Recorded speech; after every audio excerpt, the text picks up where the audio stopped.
जय हिंद दोस्तों। आज हम बीएड प्रथम सेमेस्टर 2021 का प्रीवियस क्वेश्चन लेकर आया हूं, जो कि आपके एग्ज़ाम की दृष्टि से बहुत ही महत्वपूर्ण होने वाला है। तो चलिए देखते हैं कि आपका क्वेश्चन क्या रहने वाला है।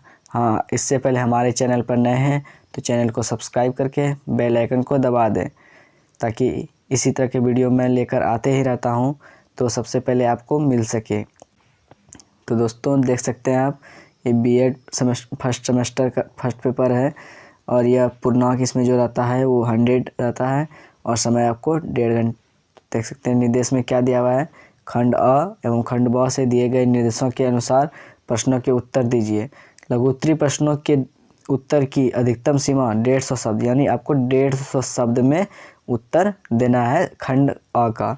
और दीर्घोत्तरीय यानी खंड ब के लिए 350 शब्द में अधिकतम आपको इसका आंसर देना पड़ेगा। सेक्शन ए के लिए 150 शब्द और सेक्शन बी के लिए 350 शब्द। तो चलिए अब बात करते हैं सेक्शन ए का क्वेश्चन नंबर 1 के बारे में। सेक्शन ए में क्वेश्चन नंबर 1 क्या है? तो सेक्शन ए में आपका जो कुल प्रश्न रहेगा वो रहेगा आपका 5, जो कि प्रत्येक 10 अंक का रहेगा। टोटल 50 मार्क्स दिया जाएगा सेक्शन ए में। तो सबसे पहला जो क्वेश्चन है वह है दर्शन विज्ञानों का विज्ञान है। तो पहला नंबर जो क्वेश्चन है सेक्शन ए का वह है दर्शन विज्ञानों का विज्ञान है। तो इसका आप लगभग 150 शब्दों में आपको इसका उत्तर लिखना है। अब बात करते हैं क्वेश्चन नंबर 2। क्वेश्चन नंबर 2 है आपका शिक्षा की परिभाषा दीजिए। तो शिक्षा को आपको परिभाषा लिखना है।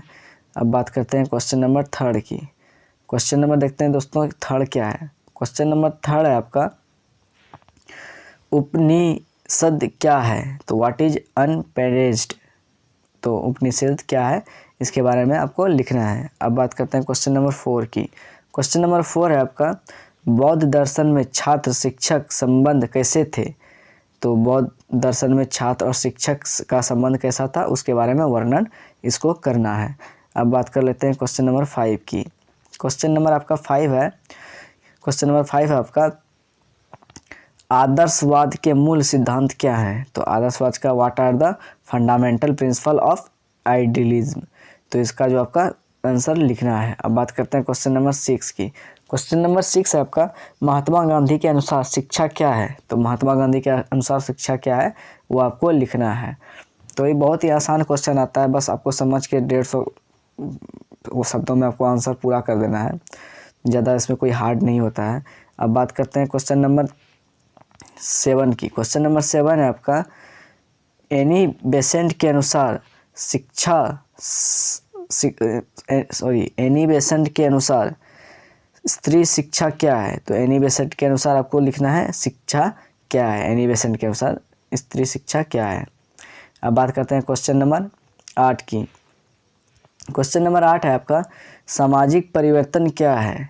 तो व्हाट इज सोशल चेंज, इसके बारे में लिखना है आपको।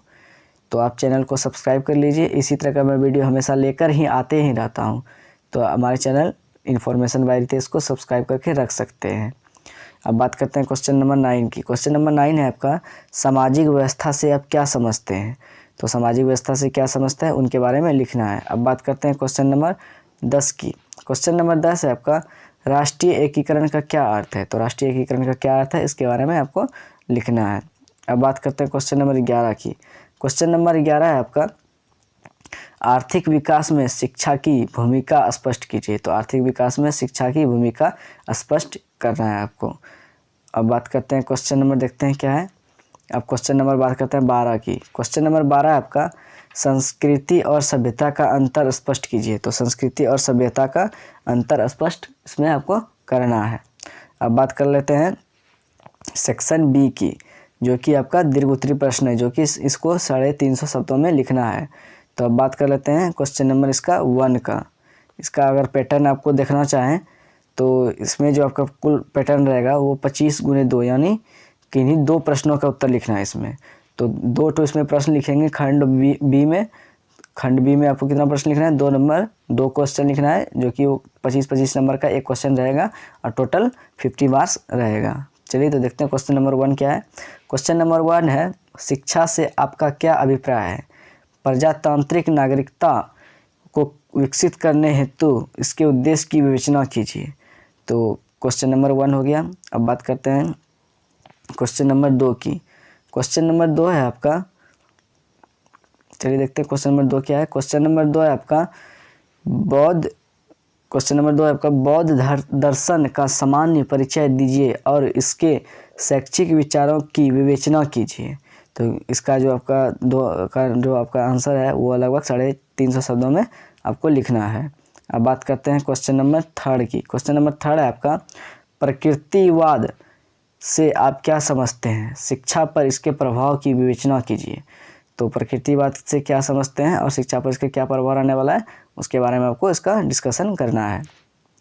अब बात करते हैं क्वेश्चन नंबर 4 की। क्वेश्चन नंबर 4 है आपका, भारतीय सामाजिक व्यवस्था को किन किन तत्वों ने प्रभावित किया है? व्यक्ति तथा सामाजिक के विकास में शिक्षा की क्या भूमिका होती है?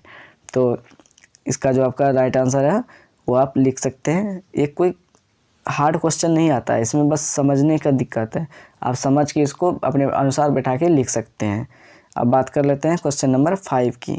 क्वेश्चन नंबर 5 है आपका, राष्ट्रीय एकता के लक्ष्य को प्राप्त करने के लिए शिक्षक तथा विद्यालय की भूमिका स्पष्ट कीजिए।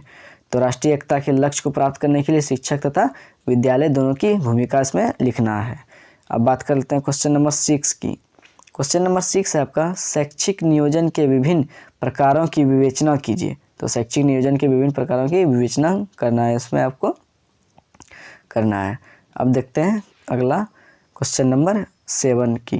क्वेश्चन नंबर 7 आपका क्वेश्चन नंबर 6 हो गया आपका, शैक्षिक नियोजन के विभिन्न प्रकारों की विवेचना करना है।